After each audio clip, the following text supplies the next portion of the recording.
Genghis Khan, a name that stirs both fear and admiration, a warrior who united a fractured world and built the largest contiguous empire in history.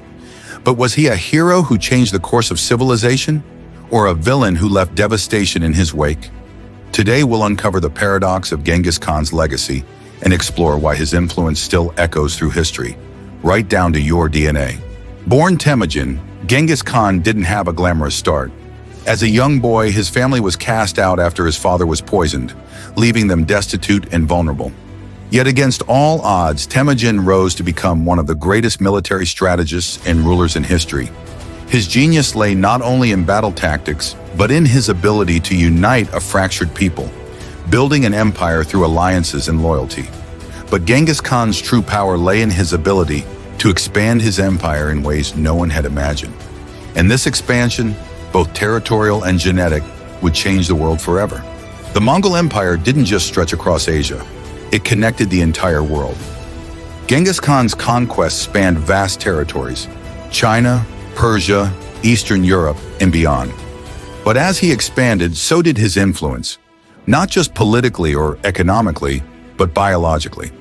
You see, Genghis Khan wasn't just a conqueror of land, he was a master of legacy, and that legacy included his genetic imprint. Now here's where the story takes a fascinating turn. Studies conducted by geneticists have revealed something mind-boggling. Nearly 1 in 200 men alive today, about 16 million people, are direct descendants of Genghis Khan. That's right, his genetic footprint is spread across the globe, more than any other historical figure in human history. How did this happen? It wasn't just his royal lineage, it was his strategy of empire building. Genghis Khan, in his quest to solidify his power, encouraged his generals to take multiple wives and father as many children as possible. This wasn't just a royal tradition. It was a systematic approach to ensuring his genetic legacy lived on.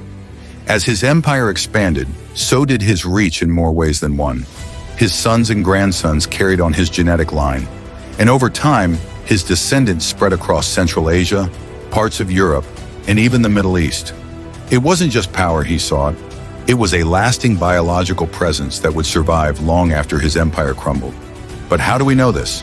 Geneticists have studied the Y chromosome, the part of DNA passed from father to son, and traced it across the world. What they found was nothing short of extraordinary: a single genetic lineage, one that stretches back to Genghis Khan himself.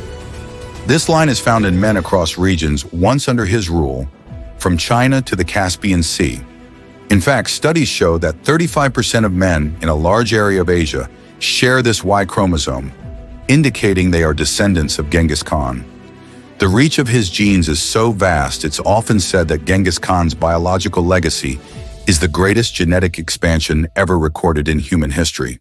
So, why does this matter? What can we learn from Genghis Khan's genetic legacy today? It's not just a story of conquest and power. It's about the long-lasting effects of one man's ambition on human history. His empire may have fallen, but his descendants live on in millions of people across the world. This legacy isn't just historical, it's personal. The reach of Genghis Khan's genes means that many of us, unknowingly, carry a piece of his genetic blueprint. It's a reminder that history, even when it seems distant, has a way of connecting us all. What do you think of Genghis Khan's incredible genetic legacy? Let us know in the comments below, and don't forget to subscribe to Quick Chronicles for more untold history, where we dive into the stories that shaped the world, genetically, culturally, and beyond.